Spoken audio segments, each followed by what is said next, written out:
Hello friends, welcome back to my channel என்ன ருசிக்கலாம். நம்ம இன்றைக்கி பார்க்க போகிற ரெசிபி ரொம்பவே சூப்பரான ஈஸியான ஹோம்மேட் மொசரல்லா சீஸ். இதை வச்சு நம்ம பீஸா நிறைய ஸ்நாக்ஸ் ரெசிபிஸ் செய்யலாம். வாங்க எப்படி செய்யலான்னு பார்ப்போம். இந்த சீஸ் செய்ய தேவையான பொருட்கள்: மில்க் அதாவது பால் 500 ml, வினிகர் 30 ml.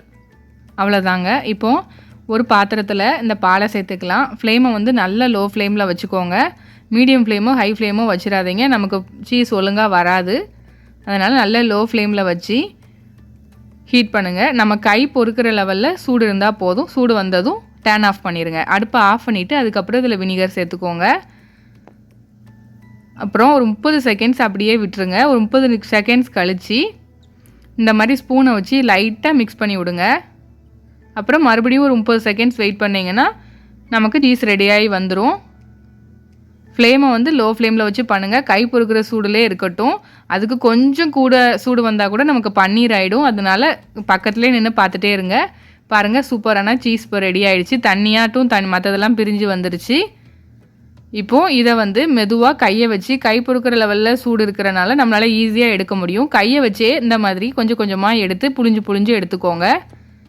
ஸ்பூனை வச்சோ வேறு இல்லை அரிப்பு வச்சோ ஃபில்ட்ரு பண்ண வேண்டாம். இந்த மாதிரியே பண்ணுங்கள். அப்போ தான் நமக்கு சீஸ் பர்ஃபெக்டாக கிடைக்கும்.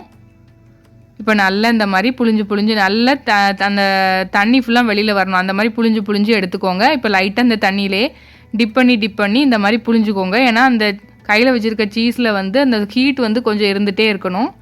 அதனால் நல்லா இந்த மாதிரி டிப் பண்ணி நல்லா புழிஞ்சு எடுத்தீங்கன்னா இந்த சீஸில் கொஞ்சம் இருந்த பால் எல்லாமே வெளியே வந்துடும். அதுக்கப்புறம் இந்த மாதிரி இன்னொரு பாத்திரத்தில் தண்ணி எடுத்துக்கோங்க. அதே மாதிரி கை பொறுக்கிற லெவலில் சூடில் இருக்கணும்.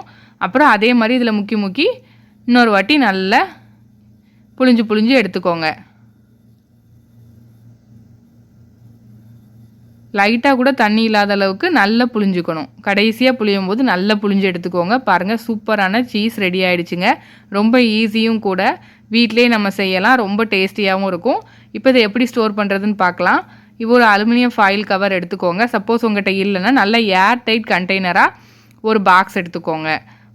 அதுக்கப்புறம் நல்ல அதில் க்ளோஸ் பண்ணி வச்சுக்கலாம். அப்படி இந்த சில்வர் ஃபாயில்னால் நல்ல உங்களுக்கு என்ன ஷேப் வேணுமோ அந்த மாதிரி நல்லா இது பண்ணிவிட்டு ரோல் பண்ணிவிட்டு நல்லா டைட்டாக அதை ரேப் பண்ணி வச்சுக்கோங்க. இதை இப்படியே நம்ம வந்து ஃப்ரிட்ஜில் வந்து ஒரு 2லேருந்து 3 மணி நேரம் வச்சுக்கலாம்.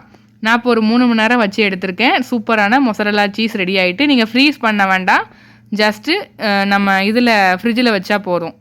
இப்போ இதை நம்ம துருவி காமிக்கிறேன் பாருங்கள்.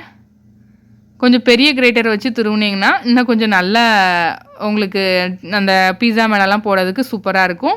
பாருங்கள், சூப்பரான மொசரல்லா சீஸ் ரெடி ஆகிடுச்சு. கண்டிப்பாக இந்த ரெசிபியை ட்ரை பண்ணி பாருங்கள்.